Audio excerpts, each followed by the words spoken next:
Kay Sally Macdum, pinaninindigan nyo ba iyon na mayroon kayong pinatay na tao na pangalan Sally Macdum? Mr. Matubato, opo ma'am, kasi pinailan ako ng kaso ma'am ng kidnapping kang Sally Macdum. Hindi ko sila tinuro, parang inako ko rin. Pinailan ako sa NBI. So what is that? So after all the rants and accusations, I believe Senator De Lima deserves an apology, Mr. Chairman. What apology are you talking about? I demand There is no need apology. an apology because you have the information. You had the information from the very transcripts for beginning. the committee, Mr. Chairman. From It was in the 2002. transcript already. 2002. Would you please don't melt down, please? You're melting down. No, sir. No, sir. Because the charge was 2002, si Macdum pinatay. Ngayon lumabas 2000. We had to go chasing all these phantom ghosts. We had to ask people here. We're not wasting the time of the people here, you know.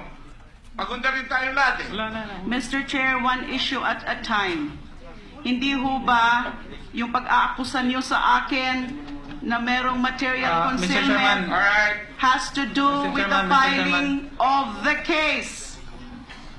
Kaya po sinasabi ko po kanina, alamin muna natin kung nasabi ba yon o tinanong kay Mr. Matubato tungkol dyan sa pag-file. Kasi hindi rin po ako sigurado. In the meantime, before checking the TSN, you're accusing me, or you have accused me This committee of was made to believe. material concealment. Walang concealment dahil nabanggit naman po ni Mr. Matubato. Kaya pala nandun yun sa notes ko. Kasi nabanggit naman. Nabanggit nung interview ko sa kanya, nabanggit pala during testimony. So where is the material concealment on the part of Senator De Lima? It pains me to be accused of material concealment. There's no material concealment because I am it not was going to go back on mentioned. that. It was mentioned. So there's nothing. There's nothing There's nothing what? to be. There's nothing to disclose to the body after the witness had disclosed it. Mr. Chair, can I shed light on that, please? Yes, go ahead. Sir, Mr. Chair, the Senator Trillanes is correct in sense that Mr. Matubato said that finailan ng NBI. But hindi po yun yung concealment eh. Pinailan po sa piskalya. And ang fiscal, ito po, and the fiscal po, nag-submit pa nga ng affidavit, ng counter affidavit si Mr. Matubato, at ito pa nga nakalagay sa kanyang counter affidavit. In the morning of November 9, 2000, Eric was with 3 companions who I never met before. They look like the military.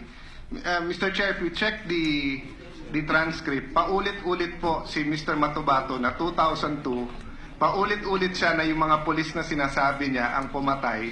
At nung sinabi lang sa NBI, hindi niya sinabi na merong kaso sa piskalya ng Samal. Nandito po, siya mismo nag-file ng counter affidavit, no?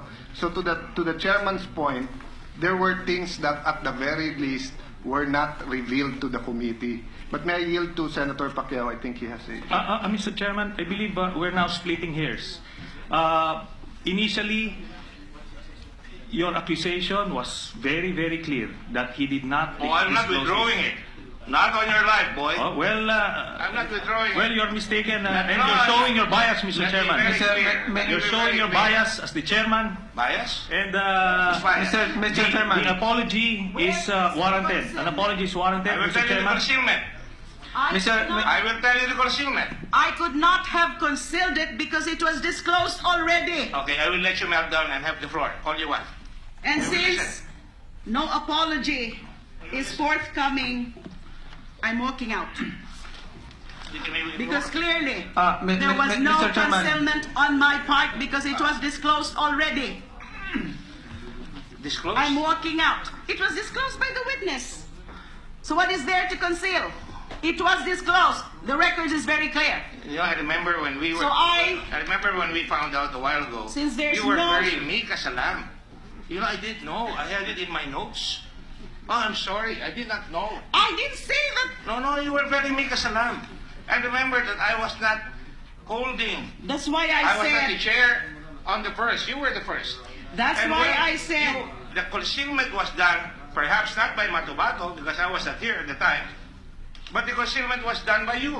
Because when could there be concealment? Matubato was testifying, don't you think it was incumbent upon your part to say, I have information that this guy has been fired. Can we call on the NBI to produce that testimony? Mr. Matubato already said Mr. Matubato has already said Mr. that Chairman, a case Mr. was Chairman. filed against him. Out of respect for everybody, I will. I am walking out. Mr. Chairman. I'm sorry. I'm sorry for you then. Mr. Chairman,